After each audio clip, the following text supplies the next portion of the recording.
إخواني أخواتي، أهلا ومرحبا بكم في فيديو جديد ويوم جديد. في البداية السلام عليكم، وأتمنى أن تضغطوا على الاشتراك تشجيعا لنا لنستمر في نشر المزيد إن شاء الله. فيديو اليوم هو مخصص للحدث العالمي المنظم بدولة قطر الشقيقة. وكما تعرفون بالأمس تم طي دور المجموعات، والآن أصبح الدور الثاني والثلاثين من كأس العالم للناشئين بأقل من 17 سنة معروفا. وتمكنا من معرفة المنتخبات المتأهلة بالأمس الثلاثاء. ويوم الجمعة إن شاء الله ستنطلق البطولة من جديد، وسينطلق الحماس والشغف الكروي من جديد.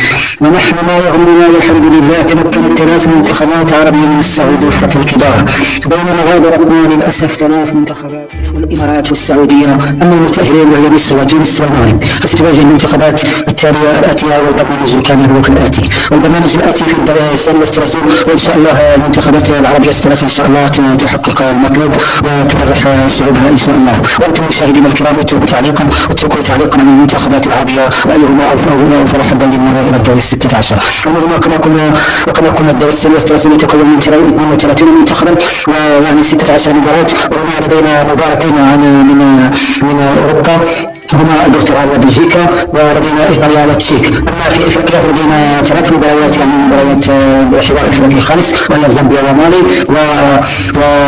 يعني السنغال واوغندا. وزامبيا ومالي يعني فقط مباراتين في حوار افريقي ومباراتين في حوار اوروبي. هذا هو البرنامج. والبرنامج كالاتي: الارجنتين تواجه المكسيك، تونس تواجه النمسا، ايطاليا تواجه التشيك، المغرب يواجه الولايات المتحده الامريكيه، البرازيل يواجه الباراغواي، والسنغال يواجه اوغندا، وفنزويلا يواجه كوريا الشماليه، مصر يواجه سويسرا، ايرلندا امام كندا، اليابان في حوار مع جنوب افريقيا، والمانيا تواجه بوركينا فاسو، فرنسا كولومبيا، زامبيا مع الحوار الافريقي هذا اللي تكلمنا عنه، كرواتيا اوزباكستان، كوريا الجنوبيه انجلترا، واخيرا البرتغال بلجيكا. وهذا هي اقوى مباراه في هذا الدور 32. اخواني المشاهدين، دمتم في امان الله، والى اللقاء في فيديو قادم ان شاء الله. لا تنسوا متابعه الفيديو، واليكم التفاصيل عن ما قاله رشيد الطوسي عن حدود المغرب وتونس ومصر في هذه البطوله من كاس العالم بقطر.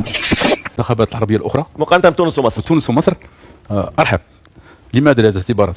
أول شيء، وإحنا دائما نتكلموا على الإنجاز اللي حققه المنتخب أقل من 20 سنة، ولعب مع الولايات المتحدة، ومن قبل لعب مع مباريات ودية. يعني كل ما هذه الفرق تدرسها بشكل جيد كتدخل يعني بواحد النفسية عالية جدا، خصوصا وأنه المنتخب المغربي في هذا الدور الأول لم يظهر بمظهر مشرف، وتأرى في المباراة الأخيرة حتى يمكن يتأهل.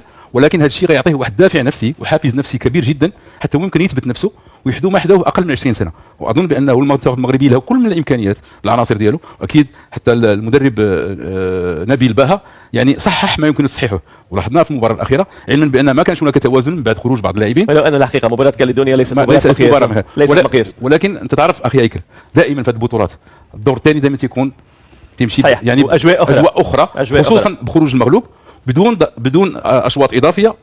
واكيد لو كان في تعادل يكون ضربه جزاء، ولكن بدون اشواط اضافيه. صحيح. هو في فرق ممكن تلعب على هذه النقطه، لانه ما فيش حصص اضافيه بالنسبه للمباريات القادمه، لو انه قلنا القرعه رحيمه مقارنه بمصر وتونس، ولكن هذا لا يمنع ان الولايات المتحده الامريكيه من افضل المنتخبات التي ظهرت بوجه محترم في هذه البطوله، وسنعود لهذا في مباراه اليوم امام تشيكيا، منتخب جيد جدا.